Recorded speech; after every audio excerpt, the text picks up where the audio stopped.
Madam శ్రీకాళహస్తిలో Janasena నాయకురాలు dead బాడీనే రాష్ట్రం దాటించింది. Arrest అయ్యారు కదండి.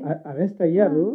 మరి అధికార పార్టీకి చెందినటువంటి ఒక నేత, అందులో నియోజకవర్గ ఇన్ఛార్జి, జనసేన పార్టీ నాయకురాలు, ఆమెనే ఇట్లా చేస్తే గనక ఈ కూటమి నేతలు సో యాక్చువల్లీ మీకు అదే చెప్తున్నా సార్. ఒకటి మీరు దయచేసి ఒకటి వినాలి. నేను ఒకటే చెప్తున్నా. నేను ఇందాకే చెప్పాను, నేరస్తుడికి పార్టీ లేదు, నేరస్తుడికి కులం లేదు, నేరస్తుడికి మతం లేదు. ఏ పార్టీ వాడో ఏంటా అన్నది పొలిటికల్గా మాట్లాడుకోవడానికి బాగానే ఉంటుంది. కానీ నేరస్తుడు నేరస్తుడే, నేరస్తుడు శిక్ష పడాలి. అరెస్ట్ అయ్యారు.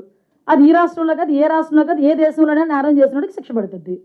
మేము అదే స్టాండ్ మీద ఉన్నాం. మేము ఎవరో అతను వెనకేసుకొస్తే, ఇప్పుడు మొన్న ఎవరో అన్నాడు రప్పం అన్నాడు, అది తప్పురా నాయన అని మేము అందరం చెప్తే ప్రపంచం అంతా తప్పు చెప్పింది. కానీ వాళ్ళ నాయకులు ఏం చెప్తున్నారు, అది తప్పు కాదని మాట్లాడుతున్నారు. అది పొరపాటు, అది పాయింట్అవుట్ చేయండి. మేమేమి ఆవిడ చేసింది తప్పు కాదు అని ఎవరు మా స్టేట్మెంట్లు ఏమి ఎవరు ఇవ్వలేదు కదా, బయటకు వచ్చి ఎవరు ఇవ్వలేదు కదా. సో చట్టం తన పని తను చేసుకెళ్ళింది. దానికి ఆగాము. ఆ జనసేన నాయకత్వం కూడా ఆవిడని సస్పెండ్ చేసింది. సో మీకు విషయం చెప్పాలి. అనంతబాబు డ్రైవర్ సుబ్రహ్మణ్యాన్ని చంపేసి అక్కడ డోర్ డెలివరీ చేస్తే కనీసం ఎమ్మెల్సీ దగ్గర నుంచి కూడా అతను తప్పించలేదు గవర్నమెంట్. మీరు అదే ఆలోచించండి.